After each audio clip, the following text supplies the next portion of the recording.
The next feature of computer is that its diligence. The computer can perform any complicated calculations or any number of tasks for a long period of time. Okay, this computer can perform any number of calculations or any task for a long period of time. It performs millions of calculations or millions of instructions for a long period of time with the same speed and same accuracy, which means that unlike human beings, the computer never feels bored or never gets tired. Okay, so diligence means that the computer can perform many calculations for a long period of time, and it never feels any boring or it never gets tired like human beings. Okay, so this is called diligence. Now coming to the next character or next feature, versatility.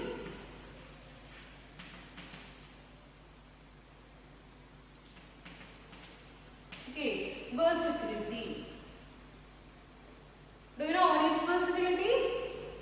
Actually, this computer can perform many tasks at the same time. Sometimes it may be busy with doing some calculations. The next moment it may be busy with doing some printing activities or printing some documents. In the next moment it may doing some, it may prepare some result of a particular examination. And along with all these activities or along with all these tasks, it can be used for listening some songs. Okay, so which means that at the same time this computer can perform many tasks. The capacity or the capability of a computer to perform more than one task at the same time is known as versatility. Okay, so an important feature of or an important characteristics of computer is its versatility. Versatility means that the computer can perform many tasks at the same time. So these are the main features or main characteristics of computer. So let's revise again. First one is speed. Speed means the computer is a very fast machine. Second one, accuracy. The computer is a very accurate machine. It does not make any mistakes during calculations. Then third feature is its high memory. Computer has a large memory to store data. And diligence. Diligence means that the computer can perform numerous calculations for a longest period of time. It never commits, it never feels any boring or it never gets tired during calculations. Then the last property is its versatility. Versatility means that at the same time the computer can perform many tasks. Okay, so these are the main characteristics of a computer.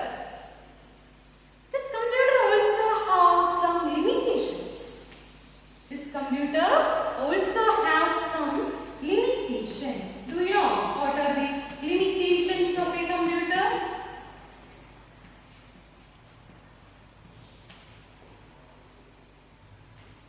This computer also has some limitations. Let's see what are the different limitations of a computer. The first one is no intelligence.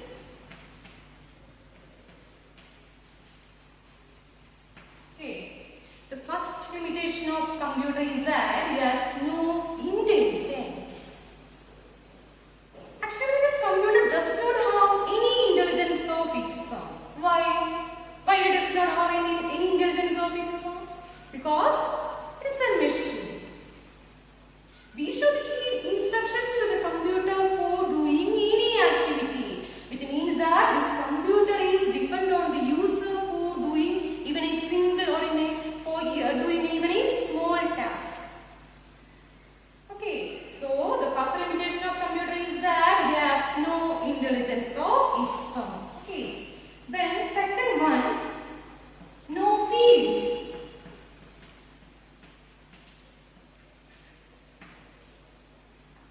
Because the computer is a machine, it does not have any feelings or any emotions like human beings. Okay, so in our day-to-day life, we may often take decisions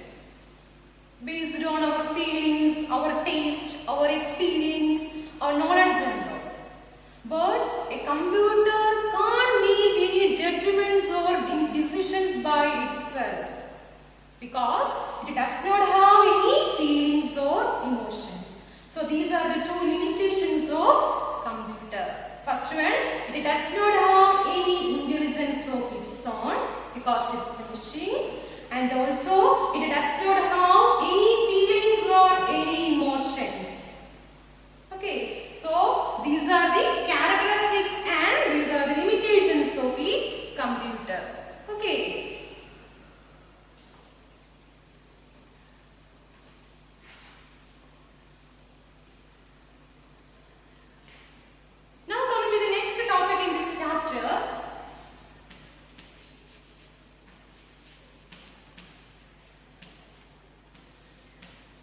Generations.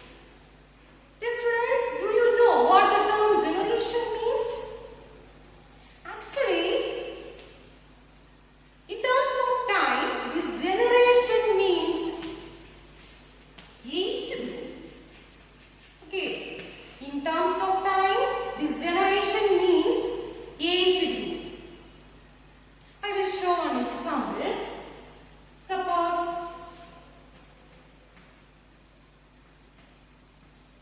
assume that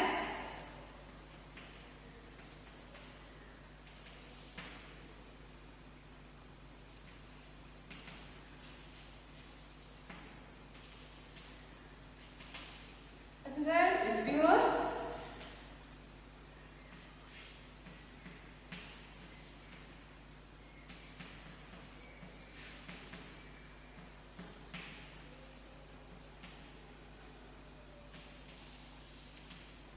This is to your parents.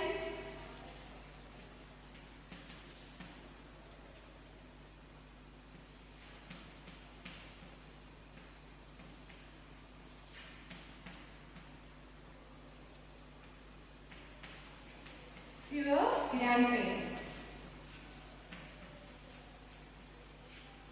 Okay.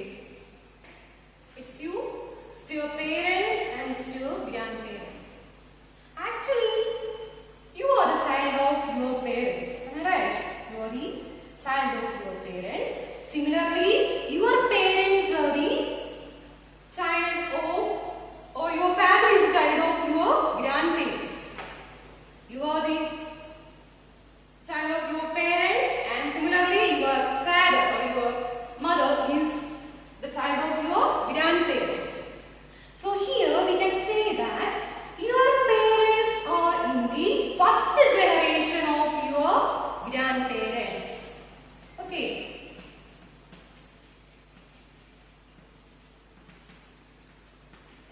Here we can say that your parents are in the first generation of your grandparents, and similarly you are in the second generation. And you are in the second generation of your grandparents. So how many generations are here? 3 generations. Your grandparents, parents and you. Okay. So here we can see 3 generations. Similarly, the computer also have different generations. Just like human beings, the computer also have different generations. So let's see. What are the different generations of a computer? Okay, so let's see the different generations of computers. Okay, so 5 generations of computers are there. First generation computers, second generation computers, third generation computers, fourth generation computers, and fifth generation computers. So let's see what are the features of each generation of computers. Okay, so let's see the features of first generation computers. Actually, the computers developed between 1942 to 1955. 1945 to 1955 were called first generation computer.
They were very expensive. These are the properties of first generation computers. First one, these computers were developed between 1942 and 1955, and they were used a device called vacuum tube for its working, and they were large in size and they generates a lot of heat, and they were very expensive. And some of the examples for these first generation computers are ENIAC, then EDSAC and UNIVAC. Okay, these are some examples for first generation computer. Now coming to the second generation computer, the computers developed between 1956 to 1964 were called second generation computers. Developed between 1956 and 1964. Here, in the first generation computers were used vacuum tubes, but in second generation computers they were used another device called transistors. Okay. Transistor for its working. In second generation computers they were used, instead of vacuum tubes they were used transistor for its working. Compared to vacuum tubes, these transistors are more efficient, so they will choose transistor for its working. And compared to this first generation computer, they are smaller than that of first generation computer. Smaller than that of first generation computer, and also it does not generate that much heat like first generation computer, and they were cheaper, they are less expensive. They are less expensive than first generation computers, and also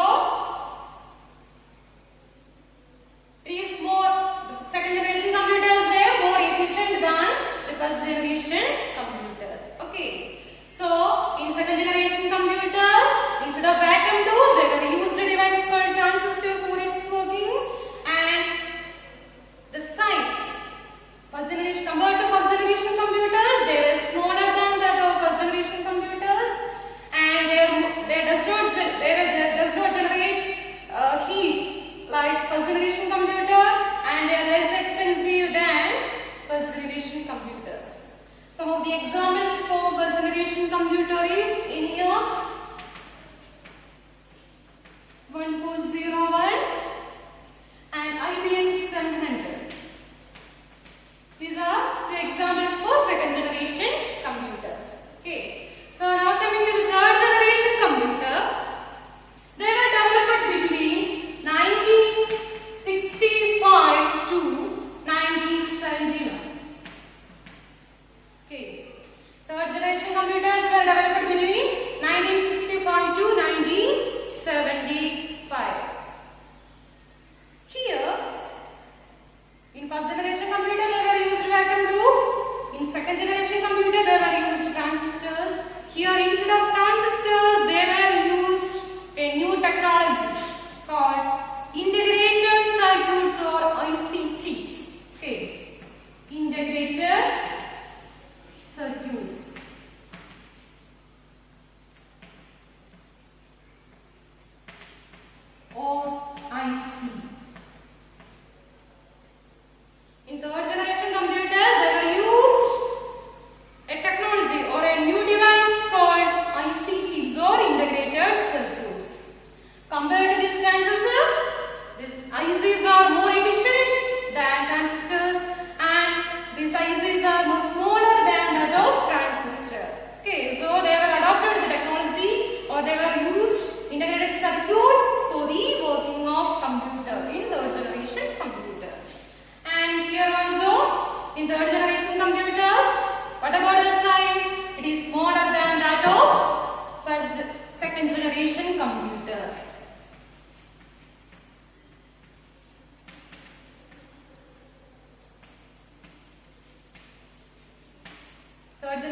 computers were smaller than that of second generation computers, and also it does not produce that much heat as in second generation computer.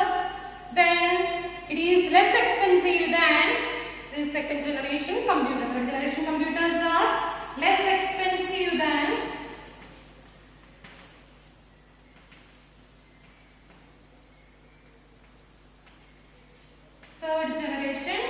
second generation computer. Third generation computers are less expensive than second generation computer. Okay, so these are the features of third generation computer. They were developed between 1965 to 1971, and instead of transistors in third generation, they were used a device called integrated circuits or ICs for its working. And compared to second generation computers, third generation computers were smaller than that of second generation computer. And about the expense, it is less expensive than that of second generation computer. And also you can say that these third generation computers were more efficient than second generation computers. Okay, so let's see some of the examples for this third generation computer. IBM 360, IBM 360 and ICL 9000. Okay, so these are some examples for third generation computer. Now coming to the next generation, that is fourth generation computers. Okay, so 1972, the computers developed from 1972 are called fourth generation computers. Actually, now we are using fourth generation computers. 1972 onwards, we are using fourth generation computer. The main feature of this fourth generation computer is that here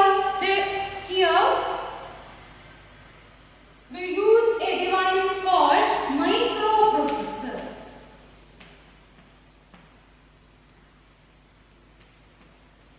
Okay, fourth generation computers are used a device called microprocessor for its working. Instead of ICs or integrated circuits, here they use a new device called microprocessor for its working.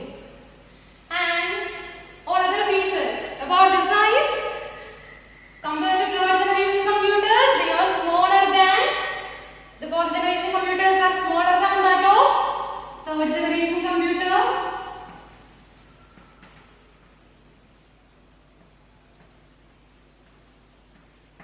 And also we can say that it is less expensive than third generation computer.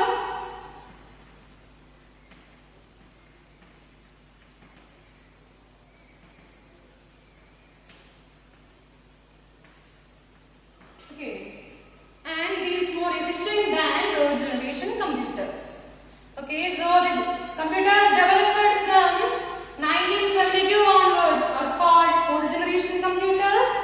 And instead of ICs in fourth generation computers, they used a device called microprocessor for its working. And about the size, it is smaller than that of third generation computer, and also it is less expensive than that of third generation computer, and it is more accurate and more efficient than that of third generation computer.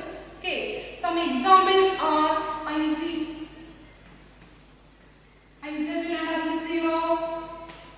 One another example, IBM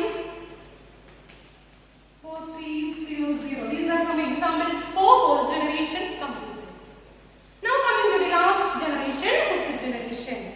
Actually, the computers in the future or future computers are called fifth generation computer.